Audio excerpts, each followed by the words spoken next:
अस्सलाम वालेकुम। तो आज का हमारा टॉपिक है एक्यूट कोलिसिस्टाइटिस। एक्यूट कोलिसिस्टाइटिस क्या है? एक्यूट कोलिसिस्टाइटिस, कोलिसिस मीन कि यहाँ पे गॉल ब्लैडर इन्वॉल्व है, तो गॉल ब्लैडर की इन्फ्लेमेशन को हम कोलिसिस्टाइटिस कहते हैं। अब कोलिसिस्टाइटिस की मोस्ट कॉमन कॉज क्या होती है? एक्चुअली यहाँ पर ना ब्लॉकेज होती है। ब्लॉकेज की वजह से क्या होगा, जो गॉल ब्लैडर है उसकी जो बाइल है, उसकी जो सिक्रीशंस हैं वो एलिमिनेट एग्जिट नहीं कर पाती, जिसकी वजह से उसमें क्या करता है, प्रेशर बिल्डअप हो जाता है। उसकी वजह से कॉम्प्लिकेशंस आती हैं। तो वो कॉम्प्लिकेशंस क्या होंगे, उसके साइड सिम्टम्स क्या होंगे, वो देखते हैं। तो मोस्ट कॉमन क्या चीज़ है, ज़्यादातर ये यहाँ पर कोलिलिथियासिस, मतलब यहाँ पर अगर गॉल स्टोन्स जो हैं वो डेवलप हो जाए, उसकी वजह से पेशेंट को कोलिसिस्टाइटिस हो जाता है। Cholecystitis mean inflammation of gall bladder.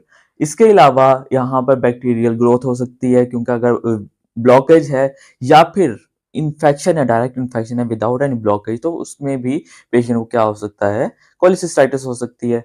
तो कोलिसिस्टाइटिस में जो गॉल ब्लैडर इन्फ्लेम्ड है, किस वजह से? अगर बैक्टीरियल इन्फेक्शन है तो मोस्ट कॉमनली इकोलाई है। इसके अलावा साइटोमेगालोवायरस हो सकता है, एंटेरोकोकाई बैक्टीरियाज हो सकते हैं। इसके अलावा एक ग्रुप ऑफ फैमिली क्या है इसका, क्लोस्ट्रीडियम है, बैक्टीरियोइड्स फ्रेजिलिस, ये हो सकते हैं, इसकी कॉजेज हो सकती हैं। अब पेशेंट को होगा क्या, यहाँ पर ब्लॉकेज होगी, इन्फ्लेमेशन होगी, स्वेलिंग होगी। स्वेलिंग होने की वजह से क्या होगा, यहाँ पे प्रेशर बिल्डअप होगा। पेशेंट का प्रेशर बिल्डअप क्यों हो रहा है? फर्स्ट ऑफ ऑल तो यहाँ पे बाइल क्या हो रही है, एक्यूमुलेट हो रही है। बाइल एक्यूमुलेट हो रहा है। सेकेंडली क्या होगा, बाइल एक्यूमुलेट होने से कुछ नहीं होगा, लेकिन क्या होगा कि यहाँ पे जो म्यूकोजल मेम्ब्रेन्स होती हैं, उन्होंने म्यूकस को, अपने एंजाइम्स को सिक्रीट करते रहना है, वो वहाँ पे एक्यूमुलेट होते रहेंगे। वो स्वेल होगा, सराउंडिंग की नर्व्स को इन्वॉल्व करेगा। जब सराउंडिंग नर्व इन्वॉल्व होंगे, पेशेंट को पेन होगी। तो फर्स्ट ऑफ ऑल क्या होगा, पेशेंट को मिड एपिगैस्ट्रिक पेन होगी। वो कब होती है? क्या होता है कि हम फूड पार्टिकल्स लेते हैं, खाना लेते हैं, तो गैस्ट्रिक सिस्टम के अंदर से, स्पेशली ड्यूडेनम से क्या होगा, या सीसी का एंजाइम्स रिलीज होता है, कोलिसिस्टोकाइनेज, काइनिन्स रिलीज होंगे। काइनिन्स ने क्या करना है, ब्लड में जाकर स्टिमुलेट करना है गॉल ब्लैडर को to contract, to release, to secrete the bile into the duodenum। But जब ये प्रेस होगा, जब ये प्रेस होगा, प्रेशर कहाँ पे जाएगा, गॉल ब्लैडर कहीं बिल्डअप होगा। उसकी वजह से नर्व्स जो होंगी वो स्टिमुलेट हो जाएंगी, पेशेंट को मिड एपिगैस्ट्रिक पेन स्टार्ट हो जाएगी। फिर अगर वो नर्व्स इन्वॉल्व हो रही है तो पेशेंट को क्या होगा, नोजिया होगा, पेशेंट को वॉमिट के सिम्टम्स आ रहे होंगे।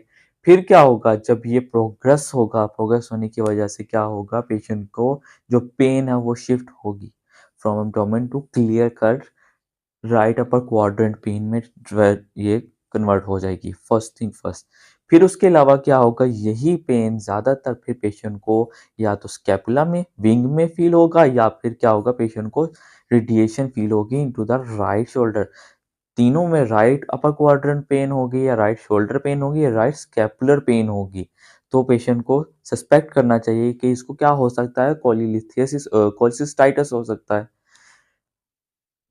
उसके बाद आ जाते हैं इसकी कॉम्प्लिकेशन। तो अगर ये पेशेंट क्या होगा, ये प्रोग्रेस करेगा, प्रोग्रेस होगा, सपोज अगर ये रप्चर कर जाती है, यहाँ से बैक्टीरियाज जो हैं वो एलिमिनेट होंगे इनटू एब्डोमेन, तो क्या होगा, पेशेंट को पेरिटोनाइटिस हो सकता है। पेशेंट को पेरिटोनाइटिस होगा, पेशेंट को हम डी पाल्पिटेशन के बाद उसको प्रेशर रिलीज कर देंगे, तो पेशेंट को on D palpitation tenderness feel होगी। लेकिन जैसे ही हम प्रेशर रिमूव करेंगे, पेशेंट मोर स्वेयर पेन के साथ प्रेजेंट करेगा, पेशेंट शो करेगा, तो उसको हम रिबाउंड टेंडरनेस कहते हैं।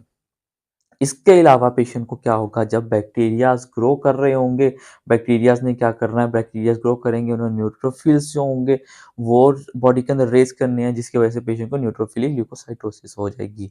ल्यूकोसाइटोसिस होगी तो पेशेंट को फीवर डेवलप हो जाएगा। तो यही याद रखना है कि कोलिसिस्टाइटिस के अंदर पेशेंट को क्या होगा, एक तो पेन होगी जो रेडिएट कर रही है, सेकेंडली क्या होगा, पेशेंट को फीवर होगा।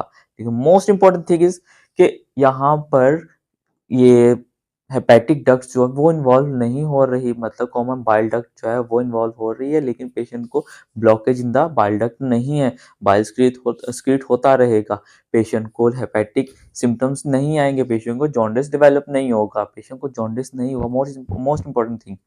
इसके बाद क्या होगा, अब ये साइन एंड सिम्टम्स आ जाएंगे, पेशेंट को हमने क्या करना है, चेक करना है, इन्वेस्टिगेट करना है, अल्ट्रासोनोग्राफी करवा सकते हैं, पेशेंट को सीटी स्कैन करवा सकते हैं। बट यहाँ पर हमने एक मर्फी साइन है वो पॉजिटिव चेक करना है। उसके लिए क्या करेंगे, हम अप्लाई करेंगे pressure on the abdomen, ask the patient to inspire. जब हम अब्डोमेन के ऊपर प्रेशर नॉर्मली अप्लाई करते हैं, जब हम नॉर्मली इंस्पायर करेंगे तो जो अब्डोमेन होगा उसने क्या करना होता है, स्ट्रेच करना होता है।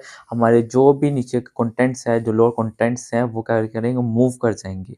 इवन दो कि अगर मैं यहाँ पे प्रेशर अप्लाई करता हूँ, जो मेरा स्पेशली गॉल ब्लैडर है वो भी मूव करेगा, तो मुझे पेन नहीं होनी चाहिए क्योंकि मेरी इन्फ्लेमेशन नहीं है, नर्व स्टिमुलेट नहीं हो रही। लेकिन जैसे ही इस पेशेंट के अंदर नर्व्स इन्वॉल्व होंगी, नर्व कंप्रेस होंगी due to the deep inspiration on while applying the pressure on the abdomen on the right upper quadrant, patient को स्वेयर पेन होगी, कंफर्म मर्फी साइन पॉजिटिव होगा।